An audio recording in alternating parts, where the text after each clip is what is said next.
Pemirsa, berita Banjarmasin kembali hadir menjumpai Pian hari ini. Kali ini Lon Ulun Zaldi Ariandi.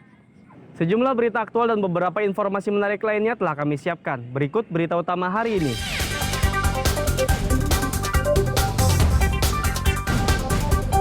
Mobil minibus yang dikendarai seorang ibu tercebur ke saluran irigasi.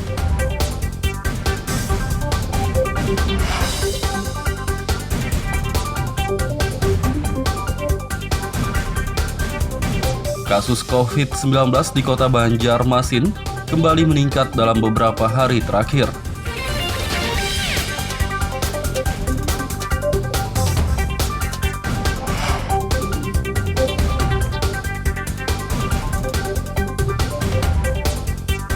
Jumlah siswa yang terpapar COVID-19 di Kota Banjarmasin bertambah.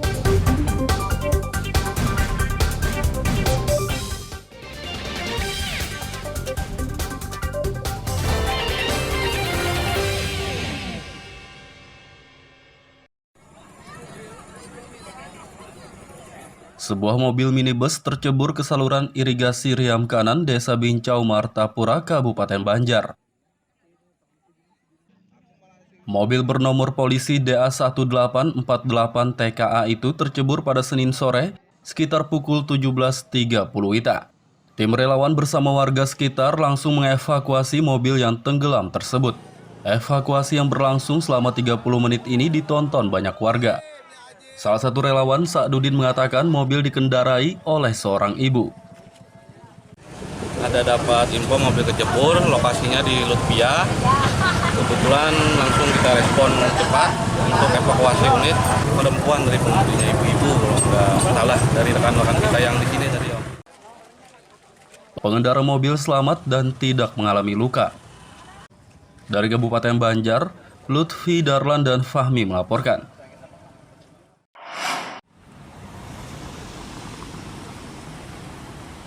Dalam 2 pekan terakhir, sudah ada 19 warga yang terpapar virus corona di Kabupaten Banjar. Dari belasan orang tersebut, 8 diantaranya dirawat di ruang isolasi RSUD Ratu Zaleha, Martapura.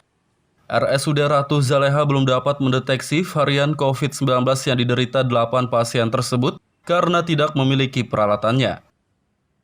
Ini masih kita kirim lebih lanjut hasil sampelnya ke Balitbang Kemenkes untuk mengetahui variannya, karena yang ada ini kita belum ada alat untuk varian itu tadi. Jadi memang dikirim ke Jakarta sampelnya. Nah, paling nanti berapa hari akan keluar variannya apa, apakah Delta, apakah Omicron atau apa, kita belum. RSUD Ratu Zaleha telah mengirim sampel ke Badan Penelitian dan Pengembangan Kementerian Kesehatan untuk mendeteksi varian COVID-19 yang diderita pasiennya. Dari Kabupaten Banjar, Lutfi, Darlan, dan Fahmi melaporkan.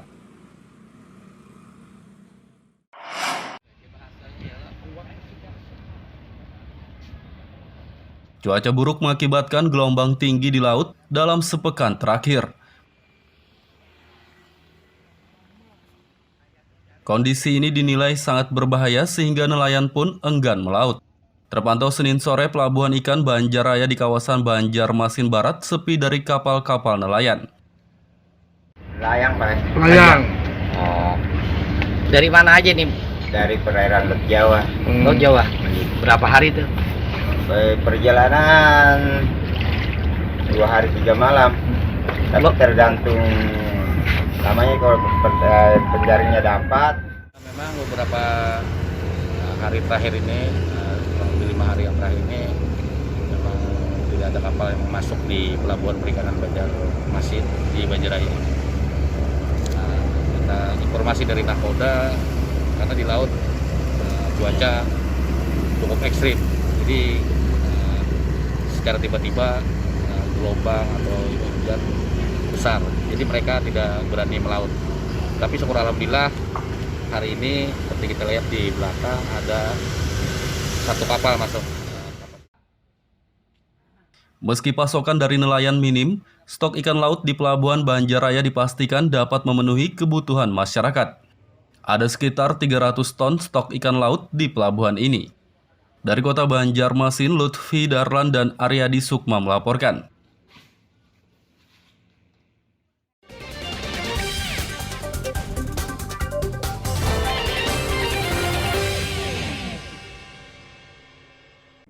Pemirsa masih bersama kami dalam Habar Banjarmasin. Gasan pian yang hanyar bergabung, berikut Habar Banjarmasin utama hari ini.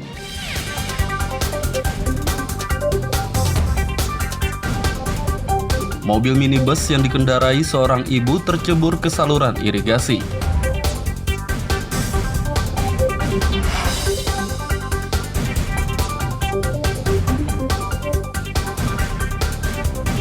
Kasus COVID-19 di Kota Banjarmasin kembali meningkat dalam beberapa hari terakhir.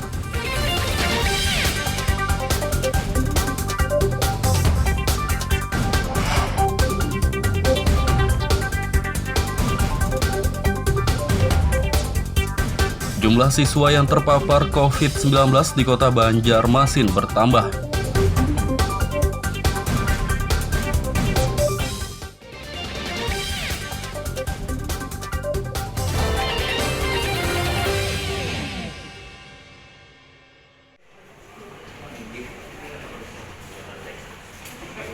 Kasus COVID-19 di Kota Banjarmasin kembali meningkat dalam beberapa hari terakhir. Berdasarkan data Dinas Kesehatan, warga yang terpapar virus corona berjumlah 50 orang pada awal pekan lalu. Hanya dalam beberapa hari jumlahnya kembali bertambah, yakni menjadi 101 orang. Pemerintah pun mengimbau masyarakat untuk lebih disiplin menerapkan protokol kesehatan. Tadi pagi Pak Kadinkes sudah laporan bahwa dalam 3 hari ini terjadi lonjakan yang cukup signifikan. Kemarin sudah di angka 53 kasus aktif, kemudian lagi hari ini sudah di angka 100 lebih. Satu hari ini lebih. Nah, artinya dan tadi pagi juga dengan Direktur Rumah Sakit Sarliansa membuat nota dinas untuk rekrutmen relawan dan juga petugas, karena dari kemarin itu sudah ada 3 pasien yang masuk lagi di Rumah Sakit Sarliansa. Walaupun variannya tidak disebutkan varian Omicron, tetapi sepertinya sudah transmisi lokal menurut Pak Kadinkes itu dari Banjarmasin dan di Banjarmasin. Mengantisipasi lonjakan kasus COVID-19, pemerintah akan merekrut 10 tenaga kesehatan untuk Rumah Sakit Umum Daerah RSUD Sultan Suryansah. Dari Kota Banjarmasin, Lutfi Darlan dan Hudael melaporkan.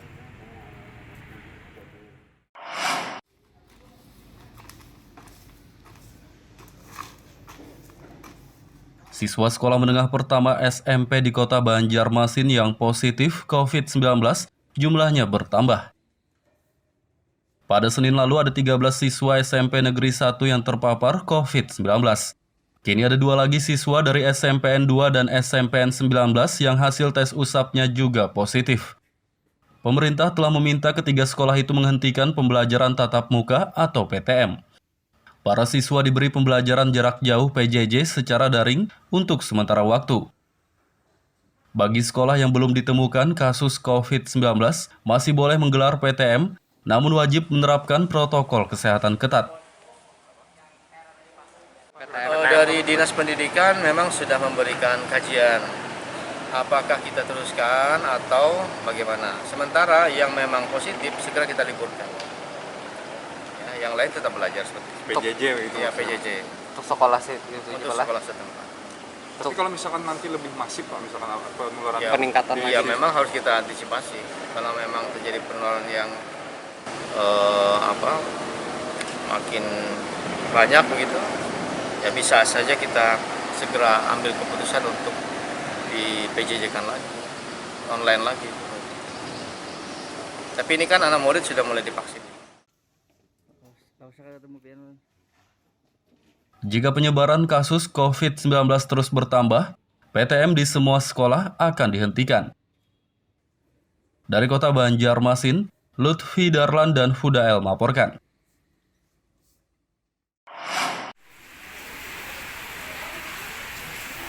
Dinas Pendidikan Disdik Kota Banjarmasin melacak penyebaran COVID-19 yang terjadi di sejumlah sekolah menengah pertama SMP.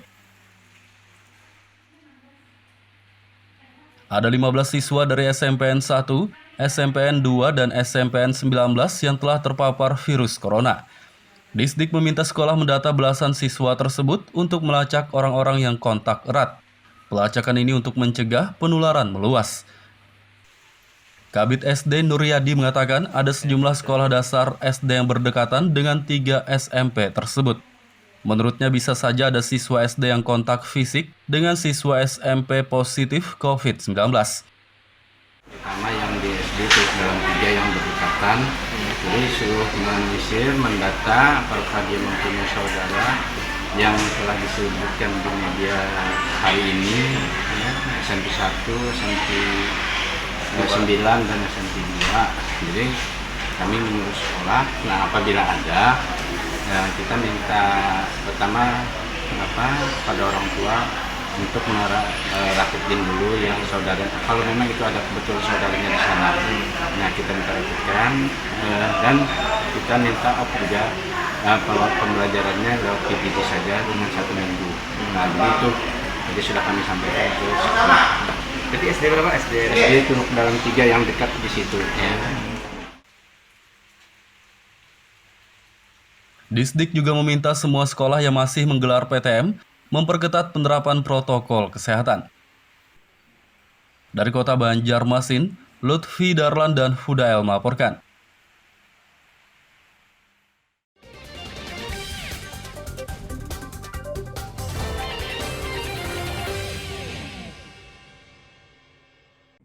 Pemirsa masih bersama kami dalam Habar Banjarmasin. Gasan pian yang hanyar bergabung, berikut Habar Banjarmasin utama hari ini.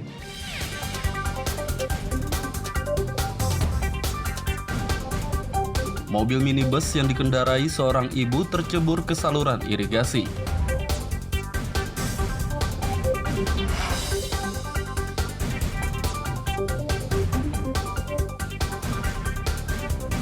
Kasus COVID-19 di Kota Banjarmasin kembali meningkat dalam beberapa hari terakhir.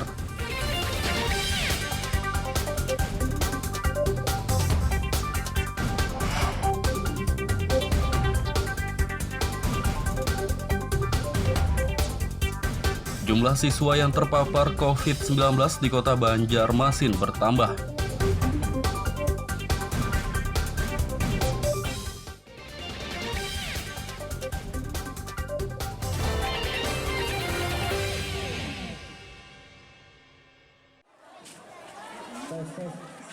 Vaksinasi anak usia 6 hingga 11 tahun di Kabupaten Banjar dimulai sejak awal Januari lalu. Hingga kini vaksinasi telah mencapai 21,16% dari target 35.000 siswa sekolah dasar. Kepala Dinas Kesehatan Yasna Khairina mengatakan, vaksinasi anak masih terkendala izin orang tua. Pihaknya pun menggandeng Dinas Pendidikan untuk memberi pemahaman kepada orang tua. Kendalanya ada, artinya banyak orang tuanya yang tidak langsung setuju anaknya divaksin. Makanya kita bersinergi dengan Disdik, ya, mudah-mudahan ke depan para orang tua dengan sukarela ya menyetujui vaksinasi terhadap anaknya. Yasna berharap orang tua tidak takut anaknya divaksin COVID-19 demi kesehatan. Dari Kabupaten Banjar, Lutfi Darlan dan Fahmi melaporkan.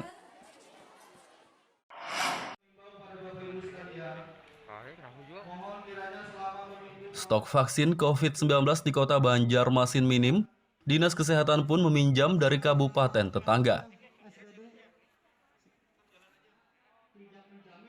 Kadinkes Mahliriadi membenarkan stok vaksin Sinovac hanya tersisa 1.500 dosis. Pihaknya pun meminjam 5.000 dosis dari pemerintah Kabupaten Barito Kuala untuk memenuhi keperluan beberapa hari ke depan. Ya, kita akui jumlah vaksin Sinovac kita sisa sedikit sekali ya, kurang lebih 1.500, dan itu ya tentunya setiap hari terpakai, berkurang, banyak sudah puskesmas yang sudah kehabisan, dan hari ini kita mendapat pinjaman dari Batola 5.000 dosis untuk Sinovac, dan Insya Allah dalam minggu ini juga kita akan mendapatkan kiriman vaksin Sinovac dari Kementerian Kesehatan 31.960 dosis ya, insya Allah dalam minggu ini, dan ini akan mengatasi kekosongan atau kekurangan vaksin Sinovac di Banjarmasin. Mahli menambahkan 31.960 dosis vaksin dari Kementerian Kesehatan akan tiba dalam waktu dekat. Dari kota Banjarmasin, Lutfi Darlan dan Fudael melaporkan.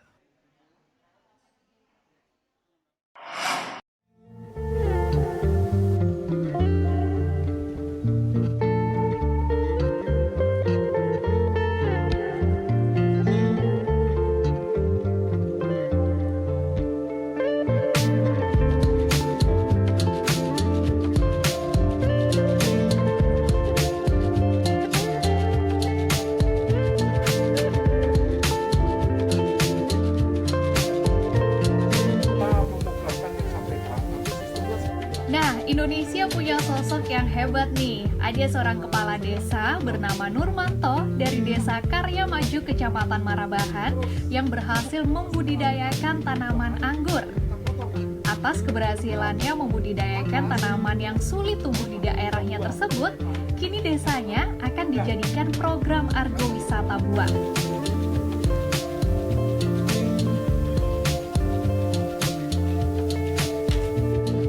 Keberhasilan Nurmanto membudidayakan tanaman anggur awalnya dicoba di kota Banjarbaru. Setelah ditanam selama kurang lebih setengah bulan, tanaman anggur yang ditanamnya tersebut sudah mulai berbuah loh. Dan perkembangan tanaman anggur yang dibudidayakan ya terlihat bagus, sehingga Nurmanto akan membagikan tanaman yang dibudidayakannya ini pada warga masyarakat desanya, sebagai contoh bahwa tanaman anggur bisa tumbuh di desanya.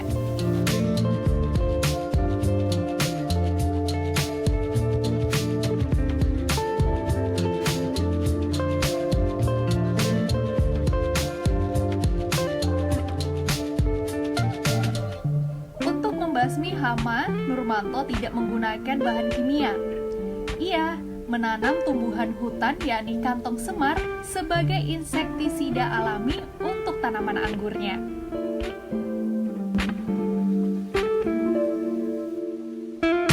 Karena telah berhasil membudidayakan tanaman anggur ini, maka selanjutnya pembudidayaan tanaman anggur akan dianggarkan dengan dana desa untuk dijadikan program agrowisata buah di desanya.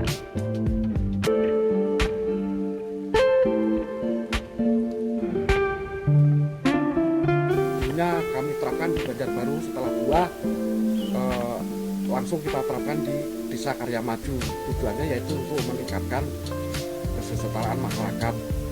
Nah, dengan itu alhamdulillah ada program yang namanya agrowisata.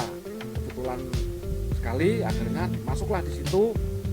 Kami tahun 2020 itu sudah menyantangkan 1 hektar itu adalah kebun anggur, baik itu jenis dari Opena, Belgia, dan macam-macam. Nah di situ itu nanti untuk petik anggur bersama, khususnya kita buka untuk umum di desa kami.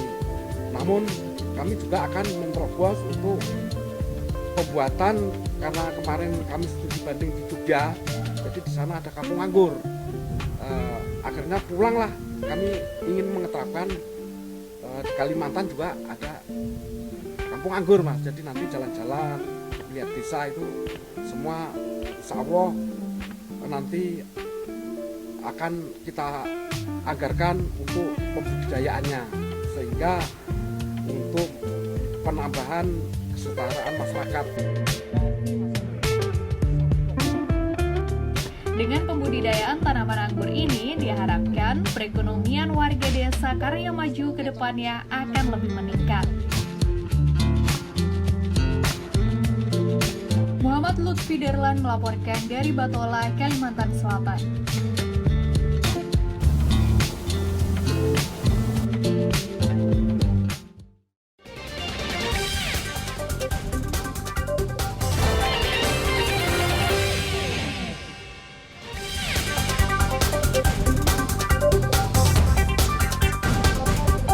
mobil minibus yang dikendarai seorang ibu tercebur ke saluran irigasi.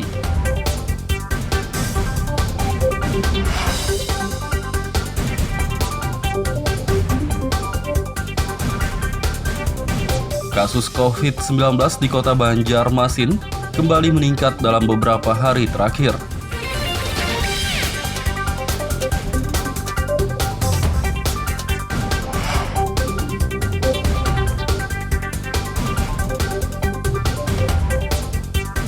Jumlah siswa yang terpapar COVID-19 di Kota Banjarmasin bertambah.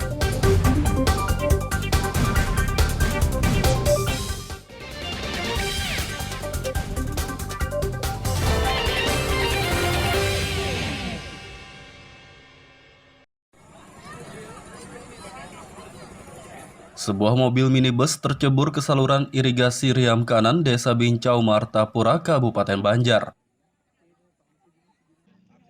Mobil bernomor polisi DA1848 TKA itu tercebur pada Senin sore sekitar pukul 17.30 WITA. Tim relawan bersama warga sekitar langsung mengevakuasi mobil yang tenggelam tersebut. Evakuasi yang berlangsung selama 30 menit ini ditonton banyak warga. Salah satu relawan, Sa'dudin, mengatakan mobil dikendarai oleh seorang ibu. Ada dapat info mobil kecebur, lokasinya di Lutfia. Kebetulan langsung kita respon cepat untuk evakuasi unit. Perempuan dari pengemudinya, ibu-ibu kalau nggak salah, dari rekan-rekan kita yang di sini tadi. Pengendara mobil selamat dan tidak mengalami luka. Dari Kabupaten Banjar, Lutfi, Darlan, dan Fahmi melaporkan.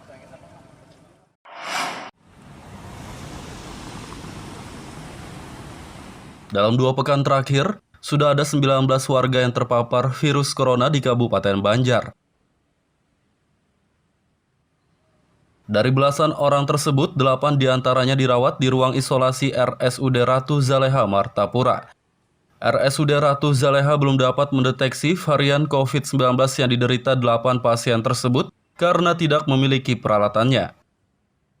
Ini masih kita kirim lebih lanjut hasil sampelnya ke Balitbang Kemenkes untuk mengetahui variannya, karena yang ada ini kita belum ada alat untuk varian itu tadi.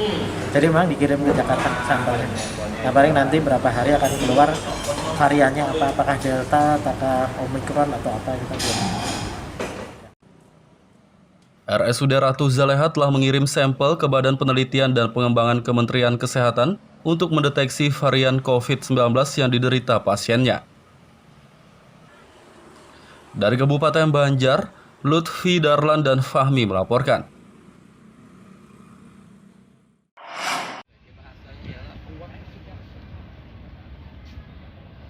Cuaca buruk mengakibatkan gelombang tinggi di laut dalam sepekan terakhir. Kondisi ini dinilai sangat berbahaya sehingga nelayan pun enggan melaut. Terpantau Senin sore, pelabuhan ikan Banjaraya di kawasan Banjarmasin Barat sepi dari kapal-kapal nelayan.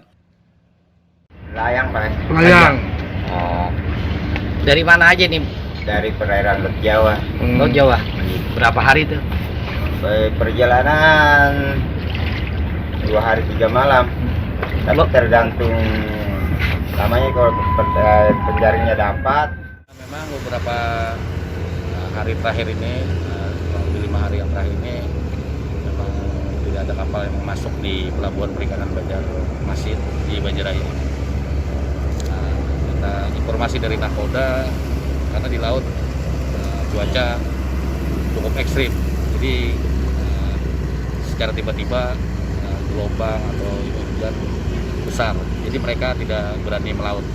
Tapi syukur alhamdulillah hari ini seperti kita lihat di belakang ada 1 kapal masuk.